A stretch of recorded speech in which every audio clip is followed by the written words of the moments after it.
हमारी सरकार का एजेंडा ही है कि जनोपयोगी जो काम है, जनता के हित का जो काम है, उसका निराकरण करना है। तो भी शायद लागू होना चाहिए। इस बात के लिए कौन कहेगा कि नहीं लागू होना चाहिए, लेकिन उसकी जो प्रक्रिया है उसका पालन करना पड़ेगा ना। जो फर्जी कैंडिडेट शामिल हुए होंगे उनको जेल की यात्रा करनी पड़ेगी, उनको जेल भी होगा, उनसे रिकवरी भी होगा। सरकार ऐसे चीज़ों को कभी बढ़ावा नहीं दे सकती है। हम लोग का सीधा उद्देश्य है कि जो बेरोजगार लोग हैं राज्य में, उनको जो जिसके लायक है उनको वो चीज़ की प्राप्ति हो। उसको तो काम ही नहीं है, उनका काम ही है कि अनाप शनाप बोलना है, लोगों को गुमराह करना है, कोई काम नहीं करना है और बहाना खोज खोज के बोलते रहना, यही तो इनका काम। देखिए, बिहार में लगातार डोमिसाइल की मांगे हो रही है और इस बीच विपक्ष के द्वारा कई सारे सवाल उठाए जा रहे हैं। फर्स्ट फेज की बहाली हुई, उसमें डोमिसाइल था, लेकिन सेकंड फेज की बहाली में डोमिसाइल खत्म कर दिया गया। अब जाकर बिहार में थर्ड फेज की बहाली को लेकर रिजल्ट आना है और ऐसे में अभ्यर्थियों का यह साफ कहना है कि डोमिसाइल नीति जो है वो लागू होनी चाहिए, क्योंकि बाहरी अनेक राज्यों में डोमिसाइल नीति का पालन होता है। कुछ ही प्रतिशत बाहरी छात्रों को लाभ इसका मिलता है, लेकिन बिहार में ऐसा बिल्कुल नहीं है। हमारे साथ बात करने के लिए बीजेपी से ढाका विधायक पवन जायसवाल है, जुड़ेंगे, बात करेंगे। पवन जी, इन दोनों डोमिसाइल का मुद्दा काफी ज्यादा चल रहा है, कई सारे अभ्यर्थी सवाल उठा रहे हैं, साथ ही विपक्ष के नेता भी अब जाकर आप लोगों पर हमलावर हैं। कैसे देख रहे हैं, क्या कहेंगे? विपक्ष को तो काम ही नहीं है, उनका काम ही है कि अनाप शनाप बोलना है, लोगों को गुमराह करना है, कोई काम नहीं करना है और बहाना खोज खोज के बोलते रहना, यही तो इनका काम है। इनकी बातों की चर्चा ही करना बेकार है। राज्य की सरकार, देश की सरकार दोनों जनता से जुड़े मामले में गंभीर है। हमारी सरकार का एजेंडा ही है कि जनोपयोगी जो काम है, जनता के हित का जो काम है, उसका निराकरण करना है और तीव्र गति से करना है, और उस पर हम लोग सफल भी हो रहे हैं। उस दिशा में हमारी सरकार काम भी कर रही है। इसलिए विपक्ष क्या कहता है नहीं कहता है इसको ध्यान देने की ज़रूरत नहीं है। अगर अच्छा सुझाव विपक्ष कोई देता है तो हम लोग उनके सुझाव को ग्रहण भी करते हैं और विपक्ष का हम लोग कद्र भी करते हैं।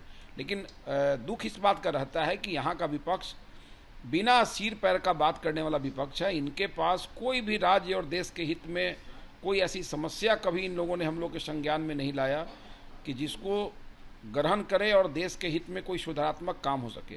जो भी कहाँ तक उचित है जिस तरीके से अभ्यर्थी भी मांग कर रहे हैं, डोमिसाइल लागू होना चाहिए? पवन जायसवाल की क्या मांग है? देखिए, डोमिसाइल लागू होना चाहिए। इस बात के लिए कौन कहेगा कि नहीं लागू होना चाहिए, लेकिन उसकी जो प्रक्रिया है उसका पालन करना पड़ेगा ना। आप अभी कह दें कि इस चीज़ को लागू कर दीजिए, तो लागू करने के लाभ और उसके हानि दोनों के बारे में समीक्षा करना सरकार का काम है, और सरकार इसकी समीक्षा करके जो भी उचित निर्णय होगा डोमिसाइल के विषय पर वो सरकार लेगी। पवन जी, फर्स्ट और सेकंड फेज की जो बहाली हुई, इसको लेकर अब जाकर सवाल उठने लगे हैं। उस वक्त राजद के पास शिक्षा विभाग हुआ करता था, ऐसे में आरटीआई की जिस तरीके से रिपोर्ट आई है उसमें यह देखा जा रहा है कि कई सारे बाहरी फर्जी कैंडिडेट इस बहाली में शामिल हो गए हैं। तो इसको लेकर क्या कहेंगे? देखिए, जो फर्जी कैंडिडेट शामिल हुए होंगे उनको जेल की यात्रा करनी पड़ेगी, उनको जेल भी होगा, उनसे रिकवरी भी होगा। सरकार ऐसे चीज़ों को कभी बढ़ावा नहीं दे सकती है। हम लोग का सीधा उद्देश्य है कि जो बेरोजगार लोग हैं राज्य में, उनको जो जिसके लायक है उनको वो चीज़ की प्राप्ति हो, और जिन अभ्यर्थियों ने सही ढंग से अपने डॉक्यूमेंट्स दिए हैं उनकी बहाली हो रही है। अगर फर्जी अभ्यर्थी शामिल हुए होंगे तो जहाँ भी होंगे उनको खोज के पुलिस जेल में डालने का काम करेगी, और उनके जगह पर जो अभ्यर्थी उसके लायक होंगे उनका चयन होगा। पवन जायसवाल जी, अंतिम सवाल रहेगा। बिहार के शिक्षा मंत्री डोमिसाइल को लेकर यह साफ तौर पर कहते हुए नजर आ रहे हैं कि जिस तरीके से डोमिसाइल नीति को लेकर अभी कोई प्रावधान नहीं निकलेगा, या फिर कह सकते हैं कि कोई डोमिसाइल नीति बिहार में लागू नहीं होगी। देखिए, उन्होंने जो कहा है उसको इस प्रकार से लेने की जरूरत नहीं है। कोई भी चीज़ को समीक्षा करने के बाद ही लागू किया जाता है। माननीय मंत्री जी ने ये कहा कि तत्काल डोमिसाइल को लागू करने का कोई एजेंडा हमारे सामने नहीं है। उन्होंने क्या गलत कहा है? अगर अभ्यर्थियों की मांग है और राज्य के हित में अगर डोमिसाइल का कोई विषय आता है तो राज्य सरकार उसकी समीक्षा करेगी और समीक्षोपरांत निर्णय लेगी। यही बात तो मंत्री जी ने कहा है।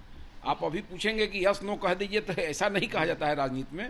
समीक्षा के बाद जो भी राज्य के हित में, अभ्यर्थियों के हित में निर्णय होगा वो लिया जाएगा। देखिए, जो भी अभ्यर्थियों के हित में, राज्य के हित में निर्णय होगा वो लिया जाएगा, यह बातें कहते हुए नजर आ रहे थे बीजेपी विधायक पवन जायसवाल। तो वहीं डोमिसाइल के मुद्दे पर क्या कुछ कह रहे थे आपने सुना है, और तमाम खबरों के लिए बने रहे हमारे साथ। बहुत बहुत धन्यवाद।